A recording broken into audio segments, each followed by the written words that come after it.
I'm going to be honest with you. When I first heard about puppy training spray, I thought it sounded way too good to be true. My background is mostly with small pets. Guinea pigs don't exactly need potty training the same way.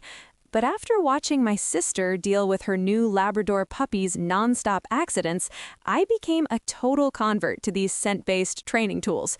I'm Mariana Vasquez, and if you're currently drowning in puppy puddles and wondering if there's some faster way to communicate where your dog should actually be going, this might be exactly what you need to hear. You're listening to the Pet Parent Podcast. Quick note before we get started. All the research and information you're about to hear comes from real experts and is verified by actual people, but the voice you're hearing right now is AI generated, just so you know. I really appreciate you being here, whether you've been listening from episode 1 or you just found us this week. If you're new, you've joined at a great time. We release new episodes every Monday, Wednesday, and Friday, covering all the practical stuff pet parents actually deal with, from training challenges to product recommendations to health questions. Today, we're talking about puppy training spray, how it works, and how to use it without wasting your time or money. Let's get into it. This guide is going to walk you through exactly how to use puppy training spray effectively, from choosing the right spot all the way to timing your applications for maximum success. You'll learn the actual science behind why these sprays work, how to combine them with positive reinforcement training, and the common mistakes that completely sabotage your results. Skill level here is beginner-friendly.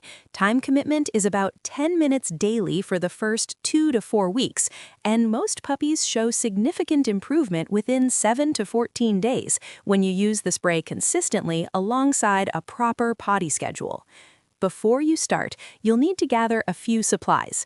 Obviously, you need the puppy training spray itself. Look for an attractant formula containing pheromone analogs or natural scent compounds like ammonia derivatives. You'll need a designated potty area, whether that's a specific outdoor spot, a pee pad, or an artificial grass patch. Grab some high-value training treats, small, soft pieces your puppy absolutely loves. You'll also want an enzymatic cleaner for accidents to fully neutralize odors from mistakes, a leash for outdoor training sessions, a notebook or phone app to track potty times and successes, and honestly, patience and realistic expectations, because this isn't magic, it's just a really helpful tool. The first thing you need to do before you even crack open that spray bottle is decide exactly where you want your puppy to eliminate. This sounds obvious, but I've seen too many people spray multiple spots just in case, which completely confuses the puppy about where the bathroom actually is. For outdoor training, pick a specific 3-foot by 3-foot area in your yard. It should be easily accessible from your door. Remember, you'll be making frantic runs here at 3 in the morning. Away from high-traffic play areas, and on a surface that drains reasonably well. Avoid spots right next to your vegetable garden.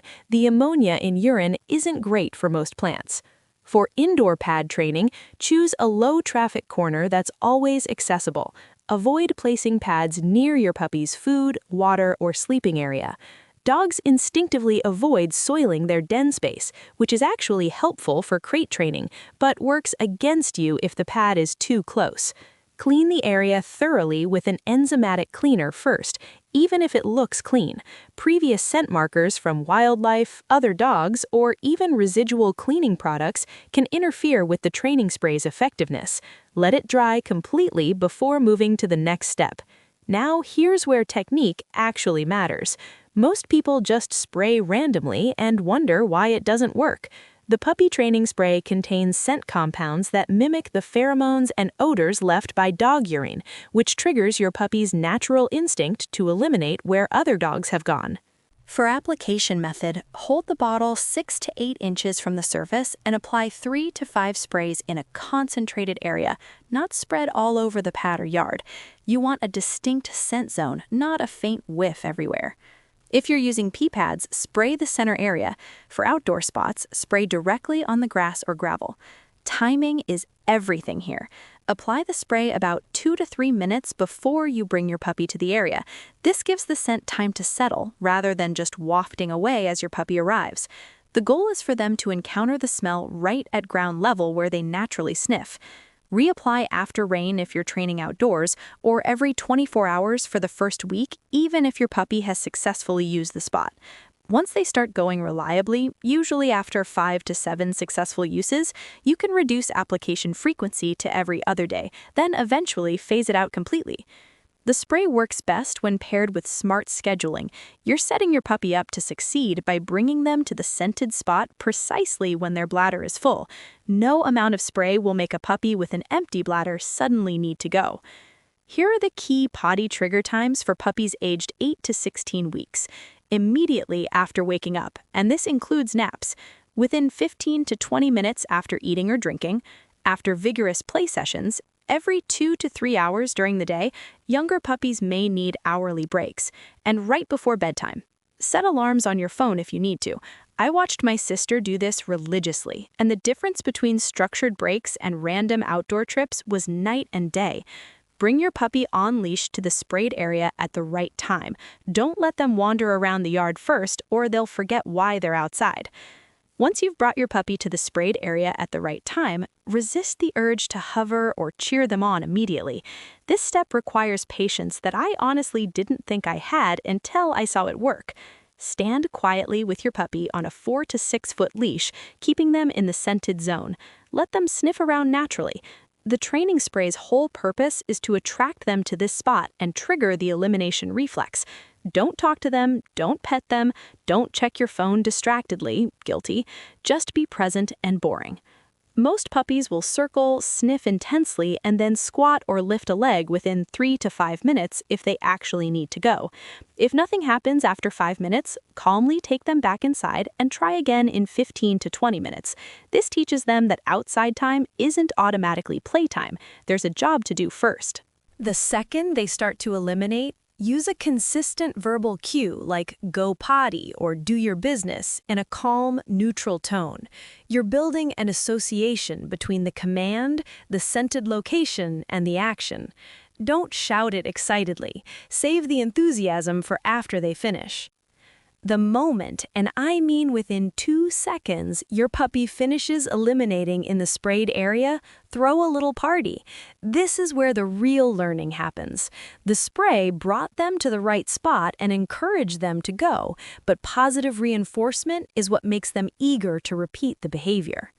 Give them a high-value treat immediately, something more exciting than their regular kibble. Use a happy voice with specific praise like, "Good potty outside," and offer some gentle pets or a quick play session if that's what motivates your individual puppy. Some puppies are food-focused, others prefer play or affection. Figure out what lights up your specific dog. Timing is critical here. If you wait until you're back inside to give the treat, your puppy won't connect it to the potty success. They'll think they're being rewarded for walking through the door. The treat needs to happen right there in the potty zone, within seconds of them finishing. Keep outdoor potty breaks short and businesslike until they've eliminated. After they've earned their reward, then you can extend the outdoor time for play or exploration. This creates a clear pattern. Potty first equals treats and fun. No potty equals back inside, try again later. Even with perfect spray application and scheduling, accidents will happen. Puppies have small bladders. An 8-week-old can typically hold it for about 2 hours max. A 12-week-old for maybe 3 hours. If you're seeing frequent accidents, you're probably waiting too long between breaks. When you catch an accident in progress, calmly interrupt with a gentle not yelling. Immediately scoop up your puppy and carry them to the sprayed potty area. If they finish eliminating there, praise and treat as if it was planned all along. You're redirecting, not punishing.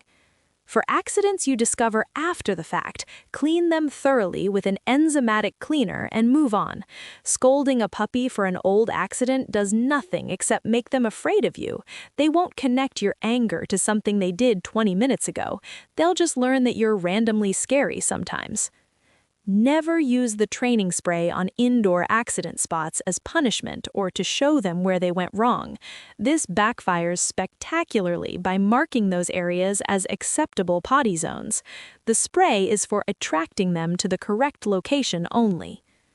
Once your puppy has successfully eliminated in the designated spot for 10 to 14 consecutive days without accidents or with only rare mistakes, you can start reducing your dependence on the training spray.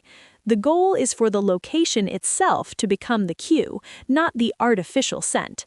Start by skipping the spray every other day, then every third day, while maintaining your consistent potty schedule. Most puppies will continue using their established spot because the habit is formed, and they've likely added their own scent markers by now. Real urine odor is a stronger attractant than any commercial spray. If you see regression when you reduce the spray, accidents increase, or your puppy seems confused about where to go, you moved too fast. Go back to daily applications for another week before trying to phase out again. Every puppy learns at their own pace, and breeds known for stubbornness, hello, beagles and dachshunds, may need longer with the training wheels on. For outdoor-trained puppies, the natural scent buildup in your designated area usually maintains the habit.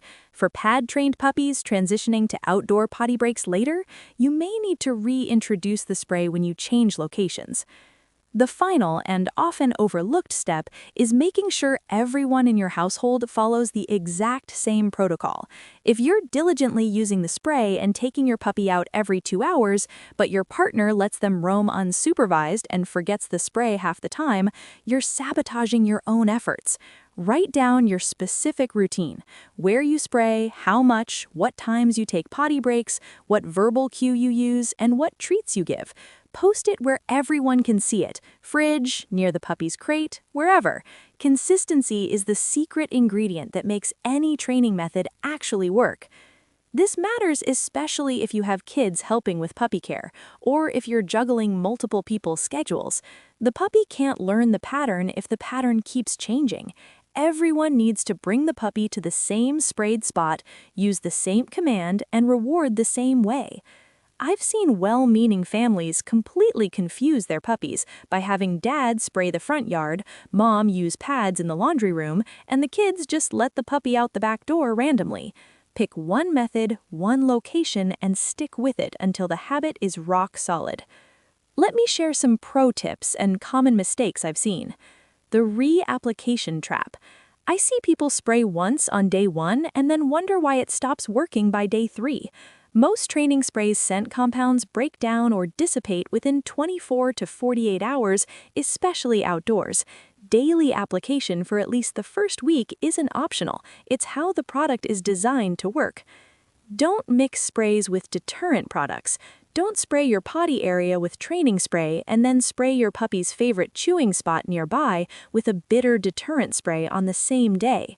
Competing scent signals confuse their nose and dilute the potty training message. Space out different training projects by a few days.